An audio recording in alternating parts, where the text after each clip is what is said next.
So I thought I'd throw a quick video out there today. If you're using the N3FJP software connected to the 7610, you might be running into a few issues. So, as you can see, this is the frequency I'm on.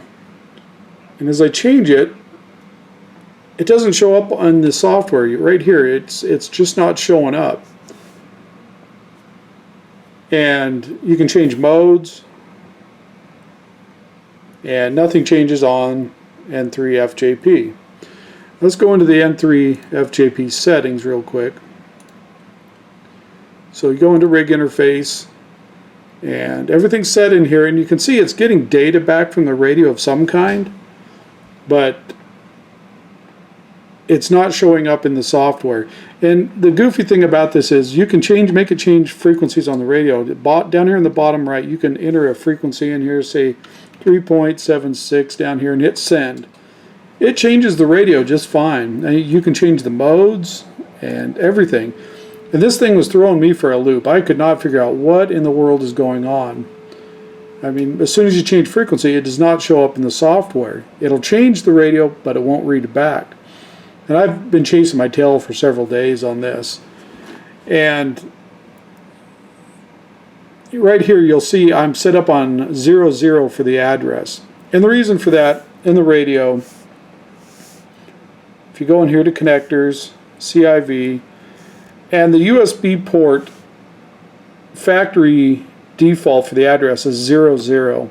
And the reason I'm using that is the 98 port I've got tied up with the shack LAN antenna switching. So the radio, the CIV port, is actually connected to a band master, and so when I switch bands, it automatically switches antennas for me. I'll demonstrate here.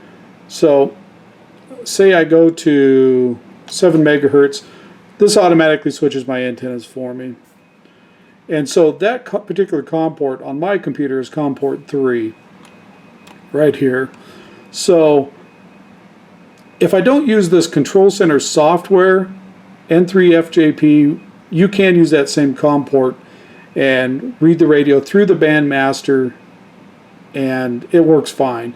But because I've got multiple antennas on each band, I have to have this control center up.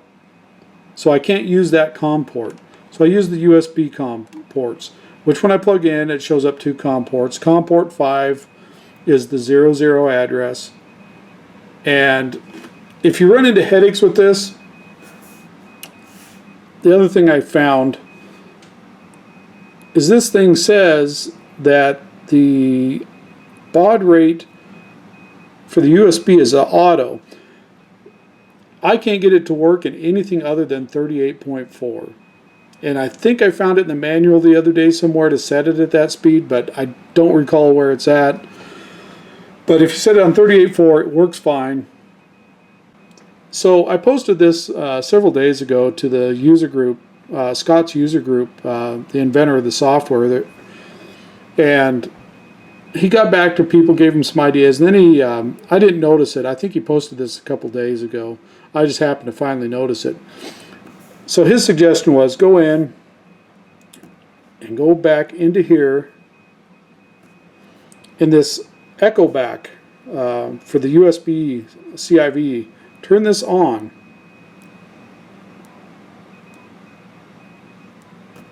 And sure enough, it works fine after you do that.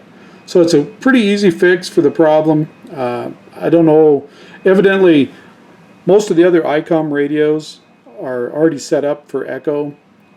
This one is not from the factory, so just turn that on. After that, the thing works like a dream. As you can see, you can change the frequency and it shows up on the screen now. So problem solved. Thanks again, Scott, for that, and thanks everybody for watching the videos, and we'll see you on the next one.